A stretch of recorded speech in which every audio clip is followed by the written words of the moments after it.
አስጠልቶኛል ብሎ ነግሮኝ ራሱን ሰቅሎ ሞተ ይለናል ያነጋገርነው አብሮ አደግ ጓደኛው። በትናንትናው ዕለት እንግዲህ በሶሻል ሚዲያ በስፋት አመሻሹን በተለይ ሲዘዋወር የነበረ መረጃ አለ። መረጃው ትክክል ነው ወይ ብዬ ደወል አድርጌ ነበረ። በትናንትናው ዕለት እንግዲህ አስደንጋጭ መረጃ ተሰምቷል። ብዙዎች አልቅሰዋል፣ ሀዘናቸውንም እየገለጹ ናቸው። ሶሻል ሚዲያው ላይ ምን ጉድ ነው እየተባለም ይገኛል። አንዳንድ የማህበራዊ ሚዲያ ተጠቃሚዎች ራሳቸውን ከማጥፋታቸው በፊት እንግዲህ የስንብት የሚመስል መልእክት በገዛ የፌስቡክ ገጻቸው ላይ አስፈረው ከዛ ራሳቸውን ማጥፋታቸው አሁን እየሰማን የመጣ ነው ዜና ነውና ብዙዎቹ እየተገበሩት ነው። እንግዲህ ይሄ የሰማነው ዜና ደግሞ በደንቢ ዶሎ የህግ ባለሙያ ሆነው እናቱን የሚያግዘው እናቱን የሚወደው ወንድሙን የሚያግዘው የሚያስተምረው ወጣት ማይ ላስት ብሪዝ ብሎ ከ5 ሰዓት በፊት በገዛ የፌስቡክ ገጹ ላይ ጽፎ ራሱን ሰቅሎ አጥፍቷል ማለት ነው።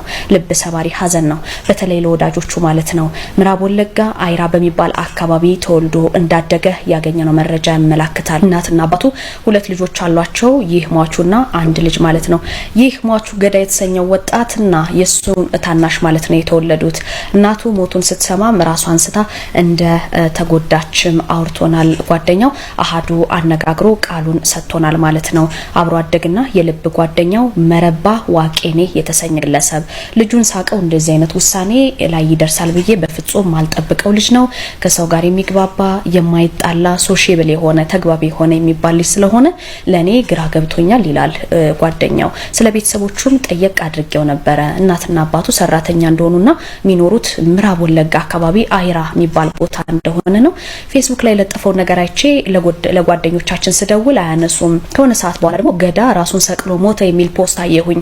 ይህ ሲፈጠር በጣም ደነገጥኩኝ ይላልና ምን አይነት ስሜትን አስተናገድክ ብለን ስንጠይቀውም ችግሩን ሁሉ ለኔ ቢነግረኝ ኑሮ አማክረው ነበረ። ሞት አማራጭ ሊሆን አይችልም ነበረ።